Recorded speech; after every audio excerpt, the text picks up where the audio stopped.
Session blood. All right, welcome. Let me try that again. All right, welcome back to Session Blood EP07. So we're continuing on with the Crucible of War spoiler review, and like we mentioned last time, rather than go through everything at once, we want to give each class the attention it deserves. And today we're looking at actually two of our favorite classes. We're looking at Brute and Ninja. I feel like it's something that we might know a little bit about, being that those are kind of mains, you could say. Yeah, well, hopefully, but Yeah. I feel we're going to get some There's stuff a wrong. lot, and yeah, get there's a called out. lot to cover. All right, so I feel like should we kick things off with Brute today? Keep it in alphabetical order. Yeah, let's do it in alphabetical order for once. I think Brute has a lot of cool stuff here. First of all, I guess the first main spoiler that we saw was the mandible claw, one-handed weapon. So you're getting two claws, and I've seen a lot of different discussions about this card. Some people are saying, wait, it only does one less damage than Romping Club, and you get two of them. That's amazing. And I do think that it links back into that kind of idea of these setup decks that we talked in the previous podcast. Yeah. The idea that you're building up to one massive turn that kind of turns the tide of the game and makes you win the game. And I think Mandible Claw is a weapon for those kind of decks. I think there's a lot of kind of go again strategies being introduced to Brute.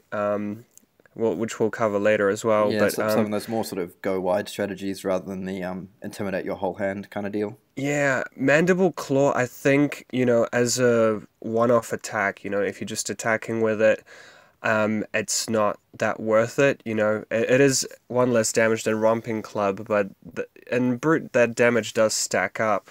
So I think you really have to use that go again trigger for it to make it worthwhile being in your deck. I think it's very resource hungry, sorry. Here's this magic Yeah. But basically you need 4 resources to attack with both of them, and that's on top of you discarding a card, it's on top of you using a different card to actually get the discard trigger. So there's a lot of there's a lot of setup there. There's a lot of kind of setting the stage. You gotta, if you're gonna spin the story, you gotta set the stage, and that's I feel absolutely. That's like what I feel. Mandible Claw, like you were saying as well, like it is only one less damage than Romping Club, but Brute's a surprisingly good defensive deck at times when you need it to be, and I think the fact of when you're being able to multiple turns in a row if you need to, being able to hit with that club and get through 1 damage if they're blocking for 3, it's actually extremely relevant, more so than you might think just by looking at the deck without playing it. Yeah, actually that's how I probably top-8'd most of my events. I would just attack with the club and block. Yeah, and it would always be annoying against me. Like I'm doing all these combos and getting damaged, like trying to get a little bit of damage through, and it's just okay. Last card, swing for 4, and I'm like, block for 2, take 2, okay. Yeah, but I mean, and saying that, it does require a lot of setup to get that claw going, but cards like Blood Rush Bellow just look amazing right now. I mean, it pumps both of the claws. It does it doesn't pump the claws though; it just gives them both go again. All your Brute attacks get +2, right? Oh, of course. So you can tell I'm not a Brute player. Yeah, of course. Yeah, so of course, I mean, the main way I saw Blood Rush Bellow interacting with Mandible Claw is that you're basically setting everything up. So you can pitch a blue, play a Blood Rush from your hand, which draws you 2 cards, leaves you 2 floating. So that's 1 claw activated. You might have a Tunic as well, maybe an Energy Potion in play, and then you play another Blood Rush Bellow from your arsenal, pumping them +2 again. So each claw is attacking for 7 damage each now, and then hopefully draw another Brute attack that attacks for, maybe you draw just a pack hunt that swings for 10 all of a sudden, and that's a 24 damage turn. You've intimidated your opponent multiple times. So yeah, this is the kind of plays that I'm expecting Brute to do. We've already seen this kind of those plays done with like a Time Snap Potion and the Blood Rush Bellow into maybe Alpha Rampage and Romping Club. But the claws just give it that extra oomph. Yeah, absolutely. Because I think the Blood Rush Bellow one you were talking about is like you can actually set that up as well with things like you mentioned, like Energy Potions and Fyndel's Tunic. Like you can see a turn where you start off with just a Barraging Beatdown into a Blood Rush Bellow, and then you don't actually need that many more cards to make that turn really, really good. Yeah, and the rest of the Majestics are just great support cards for Brute. The equipment is just basically it reads to me as a free Intimidate, basically. If you set it up correctly, Oh, actually, one cutting. thing about the equipment though is that you do actually have to draw a card before you discard a random card. Ah, Yeah, so I it did does not have read that. Yeah. Guys, we know our stuff. Trust us. Wow. But yeah, it's I mean, to me, I kind of saw the Skullhorn as like more of an improved Nolrune Hood, in a way. Yeah. Like and again, you might possibly run that instead of Arcanite Skullcap in very aggressive matchups where like the block isn't as important as setting up this huge all-in just go for it turn. Maybe with like if you use cards like Fate Foreseen at Opt or other similar things, being able to get that extra Intimidate for free can be absolutely game breaking, particularly with cards like Barraging Beatdown or others that reward you or punish the opponent if they can't block with at least 2 cards. Yeah, and I think Brute not only is it kind of kind of has these setup cards added, it has a lot of go again cards added that previously were quite scarce. We're seeing a lot of answers to Wizard. Like I see Skullhorn, as you said, a great card against Wizard. Arcane Barrier 2. You have Arc Smash, which is like another, I think, great card against Wizard because, Wizard does do a lot of setup with the potions. So I think maybe the developers were thinking we're gonna choose Brute as the solution for Wizard if it gets out of control. I mean, it does kind of make sense in a way, right? Like this sort of Brutus Savage from the Savage Lands, just like smashing up all these crafty Yeah, you wizards. see this wizard charging up a spell and then just gets hit with a club on the face. And to be honest, I think playing both Brute and Wizard recently before Crucible, I have to say that I think Brute is already a terrible match for Wizard. And as a Brute player, I love versing Wizards just because of how strong the Intimidates are against setting up a turn. And you've got those effective cards like Boneheaded Barrier that are good in multiple matchups that you can bring in as well. So just kind of a lot of things are going right for Brute in that Wizard matchup. So I guess we've looked at Mandible Claw maybe giving rise to some alternate strategies in Brutes where you can perhaps set up a huge turn to go wide because like we mentioned in its own right, having to spend 4 resources to attack for 6 as opposed to Romping Club costing 2 and attacking for 5 if you've discarded a 6 power or more card. Not incredibly good on the face of it, but I'm sure players are going to work on some strategies that surprise us. But if we move on to look at some of the really exciting premium cards, and I know you're going to give a better explanation than me than this, but cards like Beast Within, because that looks like it needs a bit of work to set up. Yeah, and I think it basically, you have to look at it, if you have, the way I kind of looked at it when I first saw it was like, okay, if I have 30 cards out of my 60, that have 6 or more attack, then I'll probably lose maybe 1 or 2, maybe 3 life whenever I discard it. If I have 20 or 15, that number just gets a bit bigger and bigger. So, the ability in itself is just great value, and it's definitely worthy of a Majestic. Being able to get an extra card because you just discarded this one. Is really great. Yeah, because And cards like Blood Rush Bellow and Alpha Rampage come to mind. Like using your whole hands with this, and then getting to then have an extra card for Arsenal, or in the case of Blood Rush Bellow, just having an extra card full stop. Like, yeah, or just drawing that, blue romping Wrecker Romp that lets you Mandible Claw them a few more times. yeah, yeah. But yeah, the one interesting about Beast Within that I kind of thought is, if Beast Within is put into a graveyard from anywhere other than the combat chain, so this could be like a tricky tech versus if you're going to get Command and Conquer, just put in the arsenal. Yeah. And that command won't do as much, because the ability would still work. And that's the thing, like, if it gets stuck there, it's not ideal, but it's also not sort of game-losing to have this kind of card in Arsenal. Like, you're not thrilled if you have to pay 3 to get a 6 power attack through, but, it's just one of those, like, little small interactions that probably won't happen, but things like it's just fun. Things like Crippling Crush, if you discard this, kind of makes it a little bit less painful. Yeah, absolutely. And I guess the card is, you want to discard it early. You don't want to wait till super late game when you're on like 4 or 5 life and then have a Beast Within in your hand. But the ability itself is extremely powerful. Just getting a card for, not really free, but, just a couple of life points is definitely worth it. Yeah, and also I like that it's yellow, so you can pitch it to either of your weapons. And also, we started to see a few more cards that have on-hit discard effects. So we might even see decks that may not necessarily be built around Beast Within, but that might include it for decks against... I know Runeblade has one that if you've dealt arcane damage and it hits, your opponent discards a card.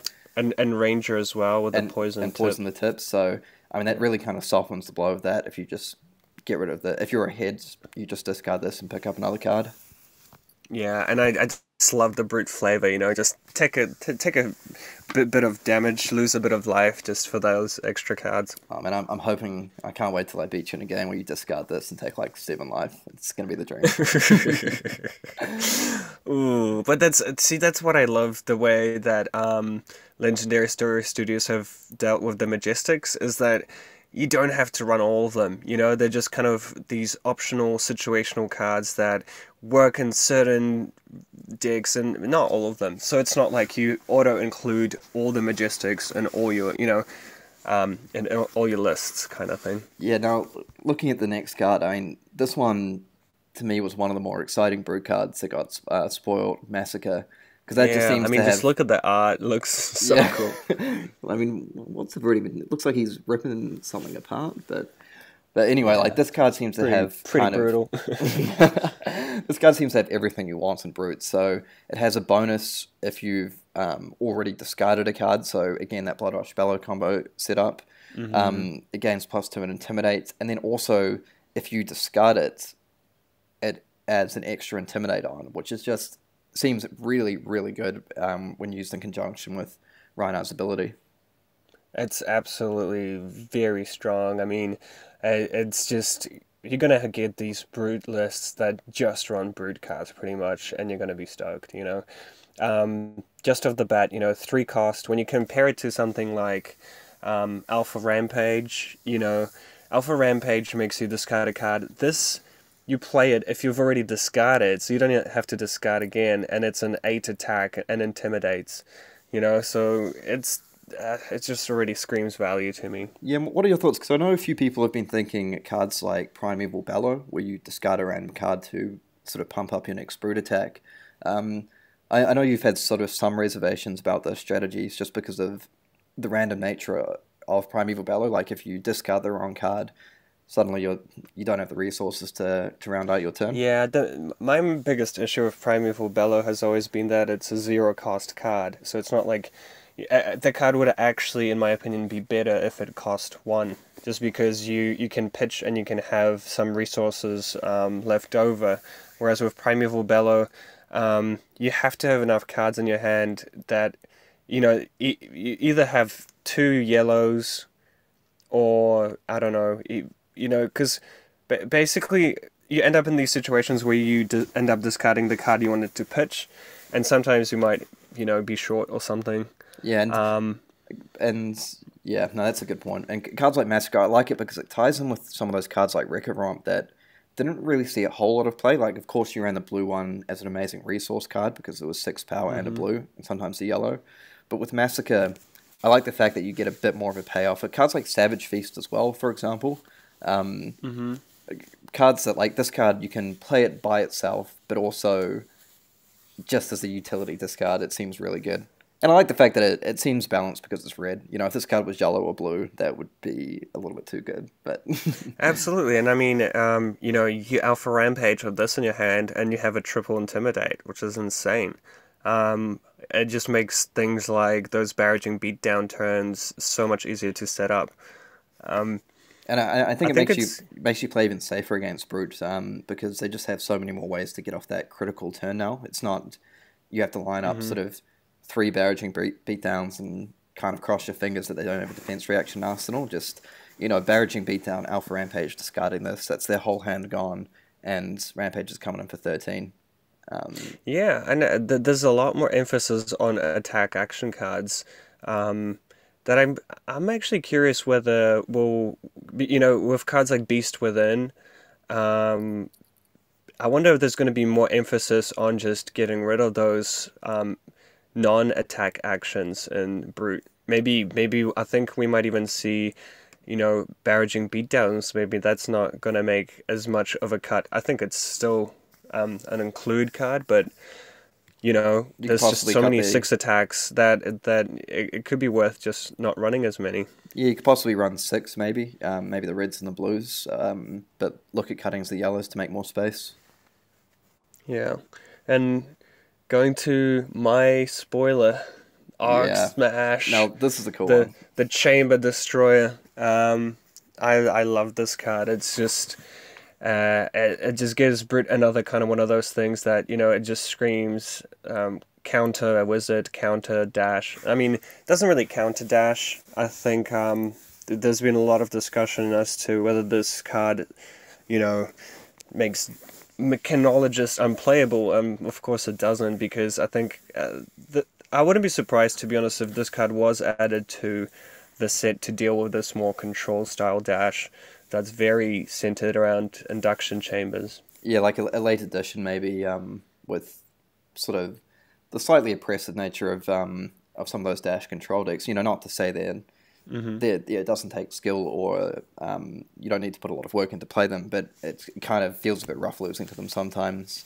Yeah, because I think this is the card that has sort of triggered quite a lot of discussion amongst the community about how much it impacts dash. I mean, I have a slightly different opinion. I think it forces a rebuild. It forces dash to actually rethink completely how to build the deck. Yeah, because I feel like I think yeah, actually talking about, you know, looking at dash, I think you know, from a design perspective, I think the deck was very centered. The class was designed around the boost, and I think the pistol chamber interaction was a means of just helping Mechanologist get that card advantage back into a certain degree.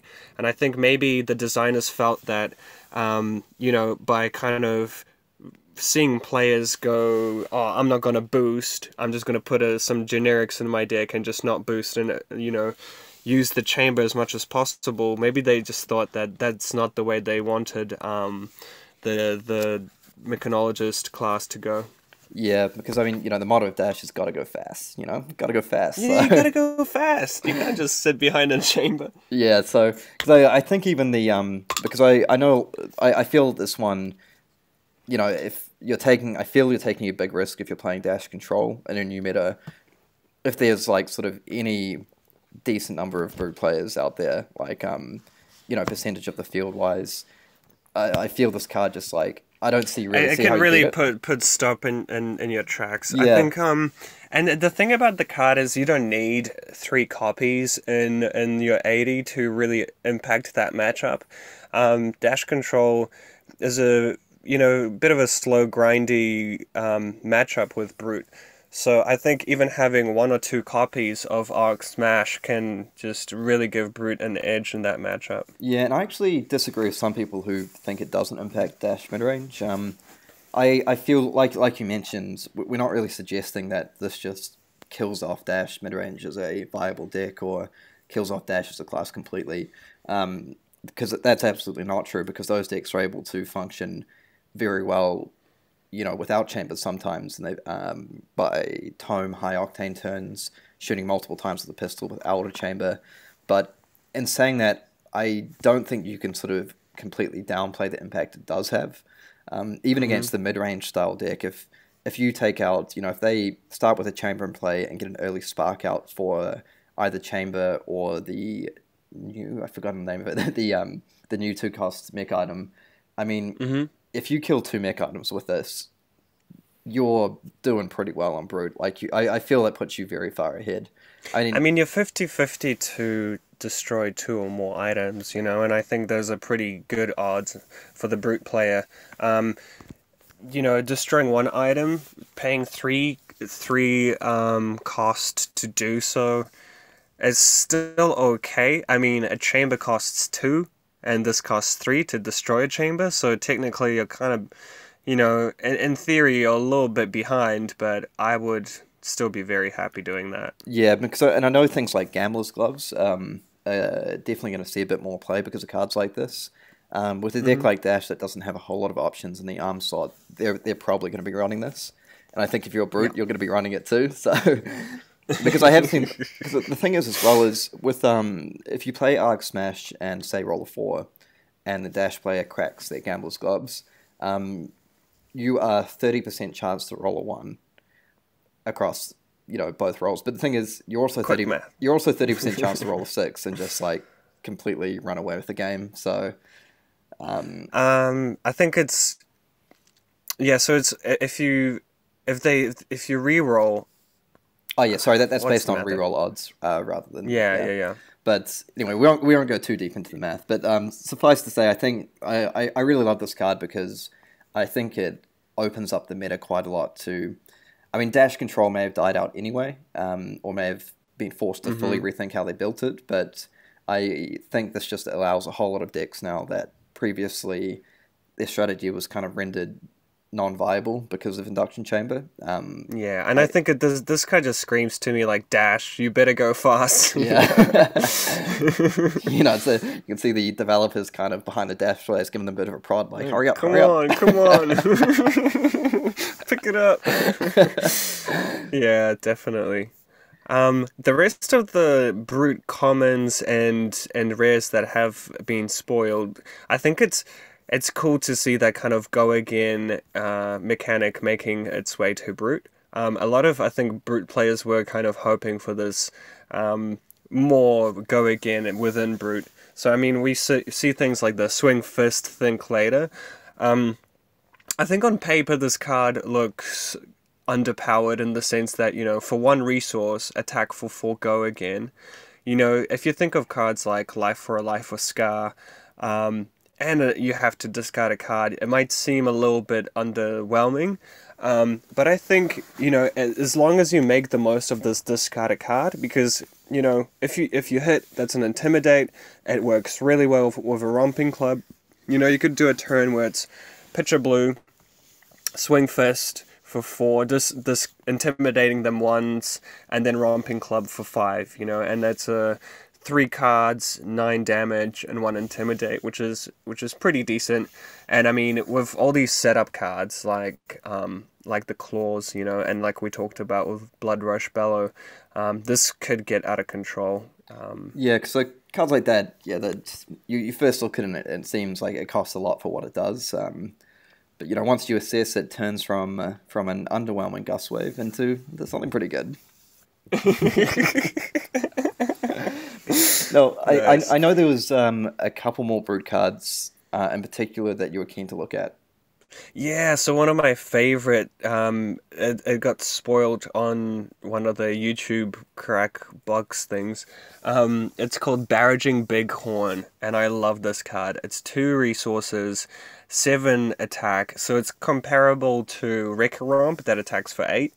But this one, you know, you have to discard a card at random.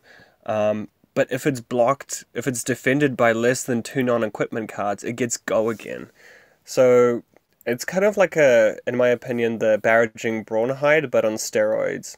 It costs 1 less. I mean, obviously you have to discard a card, which has bit of a cost, but once you kind of get to know how Brute works, this can be a positive. And then it gets go again if it doesn't get double blocked. So it forces double blocks. If you intimidate enough, they won't have enough cards to block this. And then you can go again and do some crazy stuff. Yeah, and it's good because, like, a lot of the time you might look at cards like that and be like, well, it's fine, I'll just double block. But particularly if you get intimidated and you're playing against a deck that really needs its cards, you know, something like Ranger and Ninja spring to mind. That's suddenly quite a tough decision. You're thinking, okay, well, I can double block this to stop the go again, but I've already lost 1 card at random from my hand that, you know, maybe that's the card I wanted to block with. And if I block this, I might take 1 to 2 damage and then do nothing on my turn. And importantly, it blocks for 3 as well, I believe. So, you know, a little bit better than that Barraging Brawnhide in that sense too.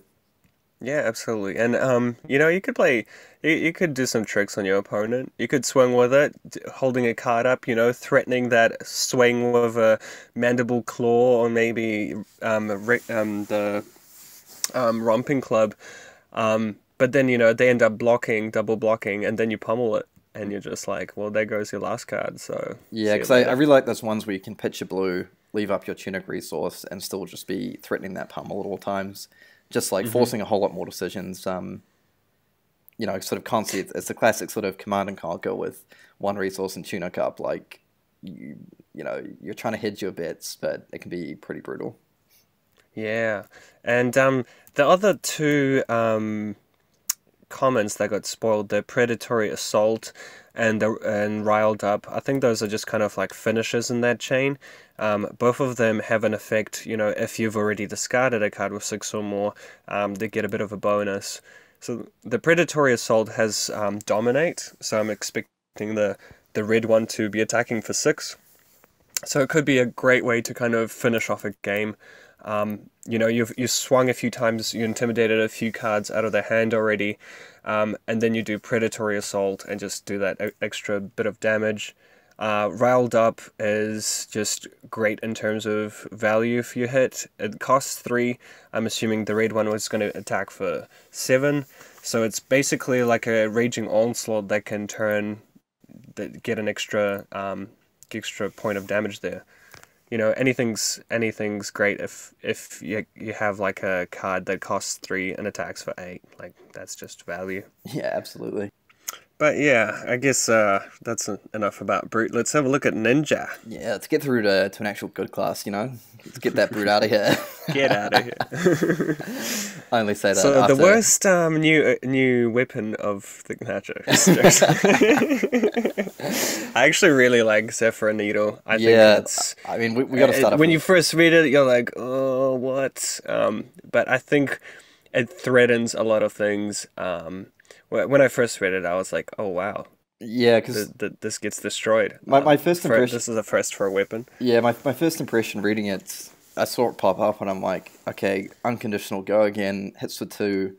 I'm like, oh, but then it dies. Like, womp womp. Yeah, I mean, to be honest, I can't wait to see World Championships of Flesh and Blood, and turn 1, the ninja player attacks with Zephyr Needle, you know? Yeah. Ultimate mind games. You're just like, whoa, what must they have? Are they going to get their combo out? Yeah, because I think the thing about Zephyr Needle is you need to look at the card within the context of how Ninja plays, because obviously Kodachi is sort of integral to the strategy of triggering Mask of Momentum. So a lot of the time you see people, you know, hit either once or twice with Kodachi and then put the opponent in a bit of a bind, blocking their 3rd attack. So you don't want to underblock it and then get blown out and they get Mask and Katsu trigger. And you think if you're running Zephyr Needle, it kind of cuts out your ability to do that.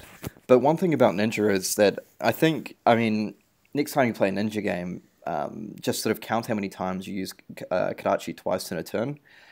Because I think a lot of the time with Damn, that's gonna be my line. So No, but it's true. Yeah, because so often, you think of this, attack of Kodachi twice play, but when you actually look at a game, a lot of the time, I would see ninjas do it maybe 2, 3, 4 times in a game. Yeah, because with Ninja, the deck tends to skew quite red heavy. And, who knows, that may change a little bit with some of the new combo lines that we'll get to. But if the advantage of something like Zephyr Needle, I think it's twofold. Firstly, you can still run one Kodachi and one Zephyr Needle, so you can always sort of start off your combat chain with that Kodachi. And Zephyr Needle, being able to throw that in at the end of a combat line, so a lot of the time if you get a big turn on Ninja, your opponent's happy just to kind of like block out with a whole hand, and then that's the end of your turn. So being able to get an extra 1 damage in from the Zephyr Needle doesn't seem like much, but if you're getting that sort of like 2 or 3 times per game at the end of turns, in games like Flesh and Blood, where like very often it comes down to just that 1 or 2 life, I think that will actually stack up quite a bit. But yeah, exactly. Yeah, and I think seeing these start of combos that attack for 4 or attack for 5. I think if those they keep on getting double blocked, then those Zephyr Needles might hit a lot more at the end of a combat chain. Yeah, and I think the really interesting thing about Zephyr Needle, where we'll see it's, I think it's great because I think it allows someone, if you practice a lot with Ninja and you really sort of know your deck well, I think this allows you to gain advantage over an opponent who might not know sort of what you're up to. Because a lot of the time for Ninja, like we always talk about the big turns of Ninja where you drop that full natural like combo line. Being able to start off with, say, something like you open up your turn with either Kodachi or just a straight up Zephyr Needle, and that puts the opponent sort of in a position, do they get greedy, block out your Zephyr Needle so you're down to 1 weapon for the rest of the game. But if it's mid-game, both players are on sort of 20-ish life, that you might not worry. Like, you might be thinking, like, if I get to pull out 1 card from their hand with Zephyr Needle, that means... That's all you need. That's all you need. If they've only got 3 cards left to block with, they've used up a few equipments, this means I can get through my full combat, my full combo line, with all sorts of finishes, and that might be enough to finish them off. And particularly in the late game as well, both players are getting down to sort of like 8, 9, 10 life. At that point, if you lose your Zephyr Needle, it's not the end of the world, even if you're bluffing. I mean, it's not ideal, but like it takes a pretty brave opponent that if you've got sort of 3 or 4 cards in your hand with Ninja, you start up with Zephyr Needle, you've got 2 resources up if you pitch a blue. If you block that out, and then, you see a red Surging Strike come down next, you're kind of thinking, ooh, like... Yeah, and I mean, even in those kind of aggro matchups like Ranger, a lot of their cards block for 2. So if you force those early blocks for them to block up, you could even chuck a Zephyr Needle in the middle of an attack, because, a lot of the time they might just have cards that block for 2. Yeah, so... I think we're going to see a lot of interesting sort of interaction with ninjas with Zephyr Needle. I mean, my personal challenge to all the ninja players out there is if someone can construct a deck running double Zephyr Needle, that would be pretty cool to see. Good luck. I'm not quite sure if that would work, but I think, again, like we've always talked about all the way through Crucible of War, I think we're going to really see sideboard slots being sort of very much trimmed down to what you can fit in, because... already with Ninja, I think a lot of people, you're going to have 2 Kodachis and a Zephyr Needle. That's 3 spots taken up with just your weapons. So yeah, I think it's one of the more interesting cards to use. I would encourage people out there not to just sort of discount the Needle and say it's not worth the risk and just sticking with the double Kodachis. Particularly in an unknown meta, like definitely experiment with, I'd say at least 1 Zephyr Needle. And if you pull off 2, I'm expecting this card to make a feature in the top Ninja lists. I feel like if you're playing on a very high level, this card actually puts your opponent in such tricky situations. Even just being able to raise a reflex it or something, or pump, I think it can just really mess with your opponent's blocks. Yeah, so... that's one card I'm interested to see how people utilize, because like I say, I think it's really going to shine in sort of the mid to late game on Ninja. So trying to and the thing is, if they don't block it the first time, then if you're getting an extra damage in through each time, it's pretty damn good.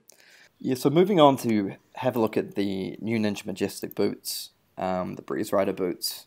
Another very controversial card. Yeah, because again, I looked at that, and the thing that leapt out at me, which is I think almost the most important about that card, is that it blocks for 1 with Battle Worn. So that's massive for Ninja, and an extra block is huge. Yeah, so I think that's something people need to sort of not lose sight of, because in Ninja at the moment, most of the time you've basically got 1 armor block for most of the game, in the breaking scales. Yeah, because you've got your Mask of Momentum and your Tunic, which both blade break. I mean, you can block with those in the mid game sometimes if you have to, but like if you're not ahead, it's going to be very hard to win the game.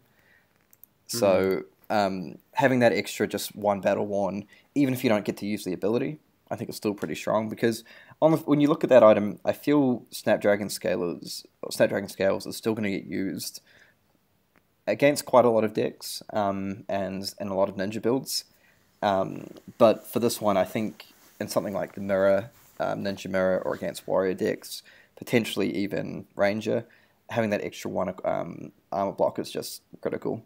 Because the problem with Breeze Rider boots as an aggressive strategy is that your Ninja attack action has to hit first, and then your attack action cards with combo again go again this turn. My issue with that is, like, often your sort of combo line opener, that's going to pick up the next piece in your combo anyway, which usually does have go again. And I know that. So just a question for you, Kieran. So if I attack with a combo card without having go again, can I pop this and give the card that hit go again? That's actually a good question. I may have to get back to you on that one, because I know there was some discussion about if we compare it to something like Refraction Bolters and Warrior, the weapon attack gains go again. You know, when your weapon hits, it's a triggered ability, and it gets go again. So it could do. It could do. Actually, I probably should have looked that up before I got exposed. Thanks for that tough question. But as one of the top Ninja players in the world, could you answer this? So, I mean, in that case, it would make it a little bit better. But even then, even if it does work like that, which I actually suspect it might, thinking about it, it's still like, if you compare it to something like Snapdragon Scalers, if I throw out say a Red Rising Knee Thrust or a Whelming Gust Wave, I can be bluffing Razor Reflex at the same time, and then sacrifice the Snapdragon Scales. So, whereas this one, like, you know, if they choose not to block it, I don't know. Yeah. I think at the end of the day, both of the cards really enable you to do a late pieces of a chain, you know, speed it up and just go straight into maybe like a Gust Wave or Magenchi's. I think the Breeze Rider boots gets a lot more value if you do have more go again cards than you do hit, and that extra armor does make it, you know, a massive deal. Yeah, and again, it is only on combo cards, so you can't sort of drop it on some more utility things like Snatch if you're running that in your build. I mean, so there's a lot of pros and cons between still running the Scalers and switching to Breeze Rider boots. Yeah, because don't get me wrong, I still think it's basically an auto include in any Ninja deck, because some matchups it's just critical that you have that extra armor block. But I think Snapdragon Scales is still going to have a place in a lot of decks.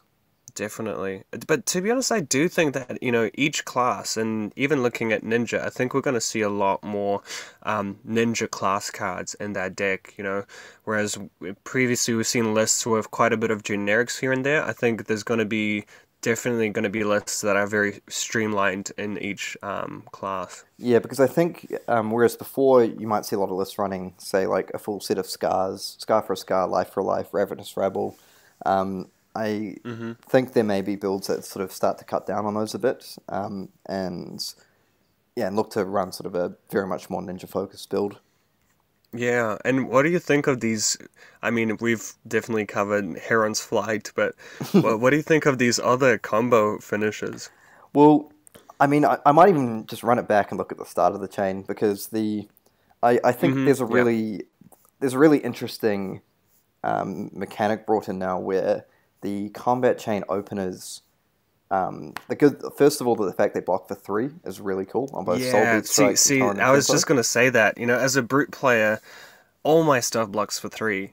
So looking at this ninja, I think we might see a lot of kind of more control builds, seeing how many of these, these starters block for 3. Like that, you could have a ninja deck that blocks for 3. All of them, like all pretty the cards much block for your 3. whole list, and because I will really be interested to see how players construct their decks after Crucible of War, because with cards like Torrent of Tempo and Soul Bead Strike, they, on their attack stats are definitely pushed because they have to hit. So, and I wonder if we might see... That's the tricky bit, right? Yeah, that's the tricky bit, because cards like Soul Bead Strike, the red version, 0 cost hits for 4.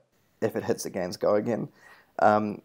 I like the fact that by making it hit for 4, it requires either a double block or, sort of an equipment plus a block card.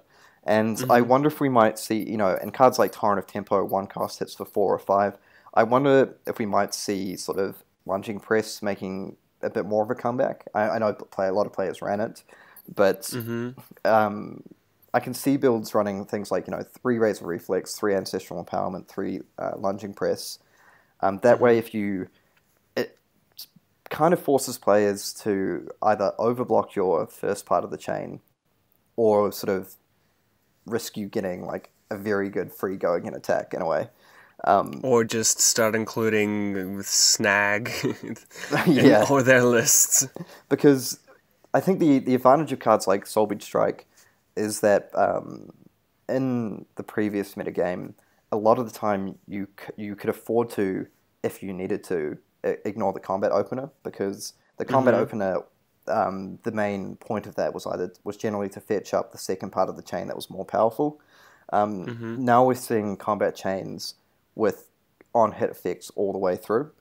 So with Soul Bead Strike, obviously that goes into Crane Dance, and again, this is just like, it's going to force ninjas to like really think about how you structure your turn, because rather than just for say like late tap, surging strike combo lines where you just kind of throw them all down and see how your opponent blocks.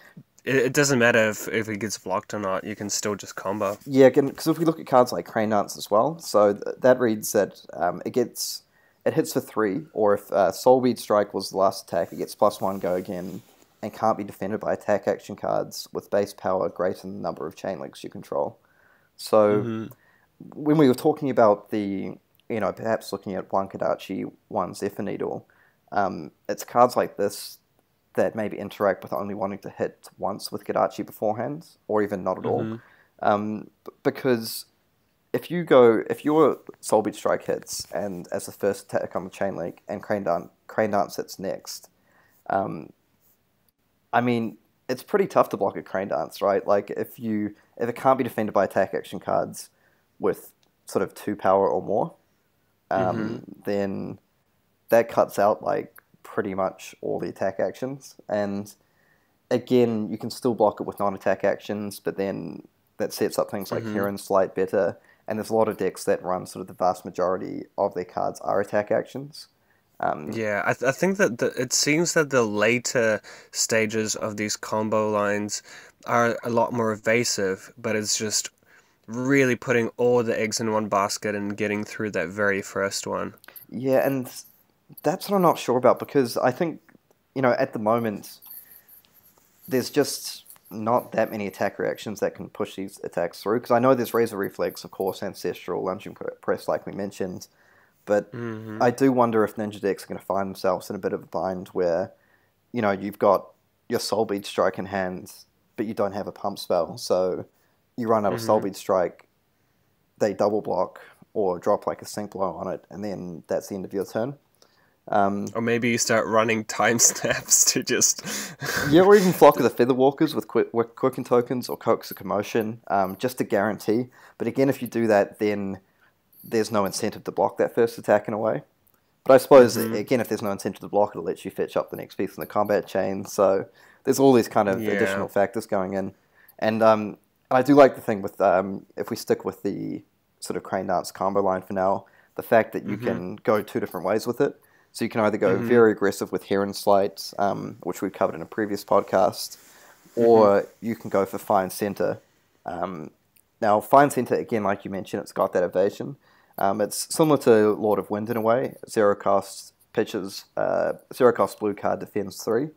And that one, if Crane Dance was the last attack that hits this combat chain, it can't be defended by cards with a resource cost less than the number of chain links you control. And if it hits, you create a Zen state token, which we'll get to.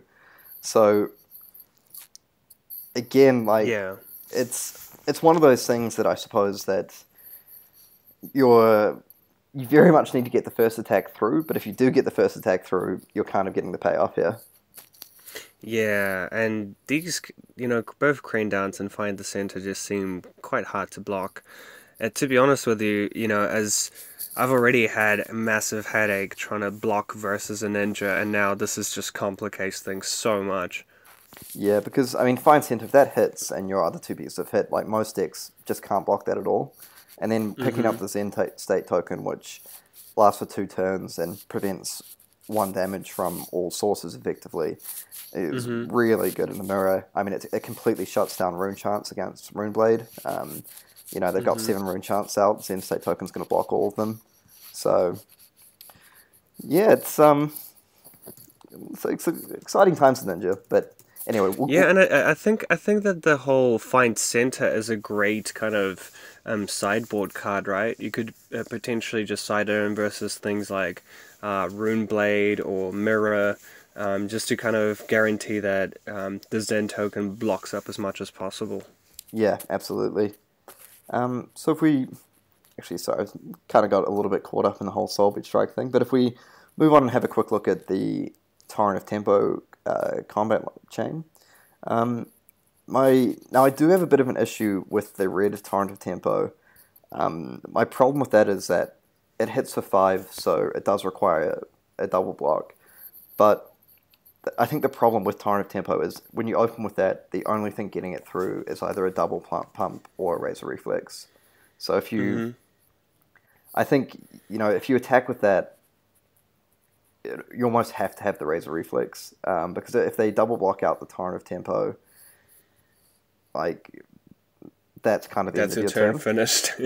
But I guess, I guess at the same time, as the card suggests, it keeps up the tempo a little bit. So against decks like maybe Warrior or Ninja, for example, you might be happy just getting through a Kodachi hit Torrent of Tempo, stripping 2 cards from their hands for 2 resources. So, and the yellow one hits for 4. I almost like the yellow one more, because then it makes it much harder for them to just block with like 1 card plus equipment or Sink Below, because you've got that Ancestral Recall Lunging Press to back it up.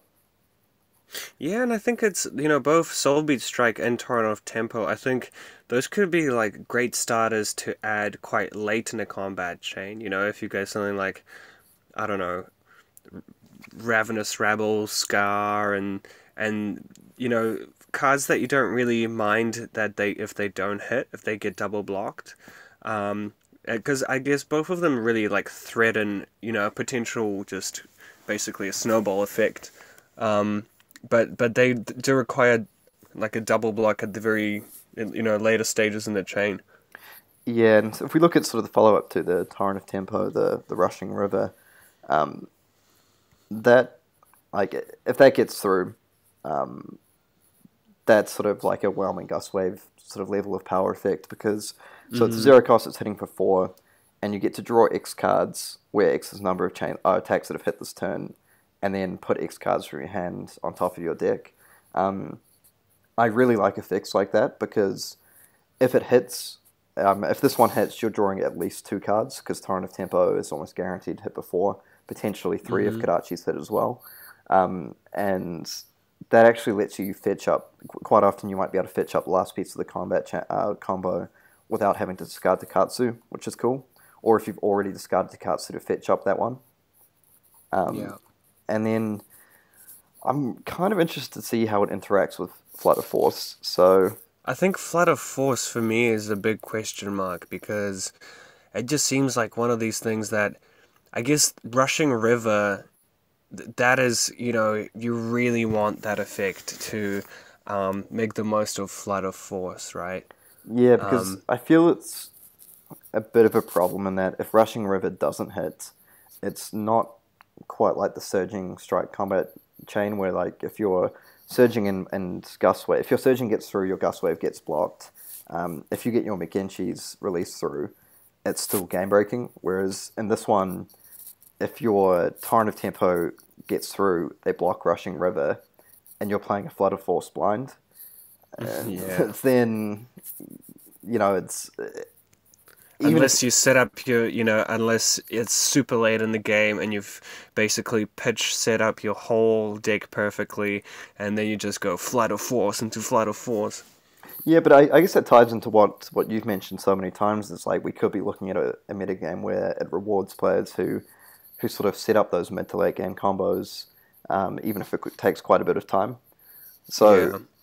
And it seems that, it could be a direction that Ninja's heading with all these cards, all of them block for 3, you yeah, know? and that's That's a massive point that I don't think some people might miss, is that Ninja's all of a sudden becoming quite a staunchy class. yeah, because I think it does really open up the possibility to play quite defensive builds. Because I know there's another card out there, Flying Kick, which is 2 resources. Though the red one hits for base 5, and if it's the 3rd or higher attack in the combat chain, it gets +2. So Mm-hmm. I mean, you can imagine sort of a control version where you open up with Kadachi into Flying Kick. Like Mm-hmm. that's a 9 damage turn using 1 card, which Yeah. is like really strong. And even if that's like the end of your turn, that's not too bad. So, and I think that's the thing with some of these other cards as well. Like if your turn is Kadachi, or Kadachi Needle, for example, into a Red Torrent of Tempo or even a Soulbead Strike, I mean, you could definitely throw your opponent off if you're playing a slower version of the deck. So you're just thinking, Yeah. I'm going to try to get through at least 2 damage every turn with my Kadachis, or my 3 damage with my Zephyr Needle. And Mm-hmm. I mean, if they want to block me up, I'm just going to run like a few defense reacts. All my cards block the 3. I'm pretty happy playing the long game. Mm-hmm. Absolutely. Well, I'm definitely gonna try out some Control Ninja lists. Even going just Kadachi threat, block everything up. You could have maybe a Soul Beat Strike or a Torrent of Tempo and hold a card up, and you could just run a bunch of instants. So Sigil of Solace, Remembrance. So your opponent's kind of forced to double block. They're using cards. Their next attack is weak, and you just go Sigil or Remembrance, set up for that late game. And then you have like finishers like Heron's Flight, which is just great for ending games, getting unblockable damage through, and I think that those kind of lists would love cards like that. Yeah, so I think it's quite cool because it opens up some new ways to play Ninja, and you might even see sort of a more mid-range style Ninja build. Um, and yeah, like, and for all the criticism I kind of give Soulbeat Strike and Torrent of Tempo, I mean, it's very easy to say that you're only able to play it when you have the Ancestral or Lunging, but at the same time, like, Mm-hmm. your opponent doesn't know that at all the time. Like, so Yeah, it's pretty tough if you're facing down a Soulbead Strike and you don't have the defense react, and you're thinking, like, do I really want to commit 2 cards to the Soulbead, only to get blown up by the absolutely. next one? And we might see decks running sort of Yellow Razor Reflex or other cards along those lines to help push those attacks across the line. Yeah, I'm definitely gonna build a list with probably 6 razors. Yeah, so I can't wait to see where people take this with the new Ninja Combat chains, because I think it's a lot tougher. Like, I think it's so much harder to put together a Ninja list now than it used to be. Because I think in previous metas you could just sort of put in your Surging Strikes, your Leg Taps, in some different numbers, and then fill out the cards around those. Whereas now Mm, you've got 5 different combat chains to choose from, and and all the Yeah, sort of it's combinations super thereof. difficult for the ninja players and for the players that are going to play against them. I think that's the kind of edge that Ninja might have in the post Crucible world is that you just have no idea what they're gonna do. Yeah, that's the thing, because a Soulbead Strike Torrent of Tempo Ninja deck could play very, very differently to a Surging Strike League Tab style deck, and if you sideboarded the for one and the other comes through, or even if You're you're in not, trouble. yeah, even if you're not used to playing, if you've done all your practice against Surging Strike League Tap, and then you're forced to block completely differently playing against Soulbleed Strike and Torrent of Tempo. That's something that's... Yeah, and it could be any combination of those. You could see, a leg tab Soulbead deck or a Torrent of Tempo Surging Strike chain. So it's just the possibilities are just... Oh, I just can't wait to see what people do with this in the Road to Nationals and down in Nelson. Yeah, so can't wait to see some of those new lists coming through, but I guess we should try wrap things up a little bit. We've gone a little bit over time today compared to usual, probably because these are 2 of the classes that we really enjoy talking about. So Yeah, but I hope this gave you guys some inspiration on potential ways to go with those 2 classes. yeah, and if you want to drop some of your own ideas, feel free to let us know. Absolutely. Drop us a comment. Thanks for listening. Thank you. Session Blood.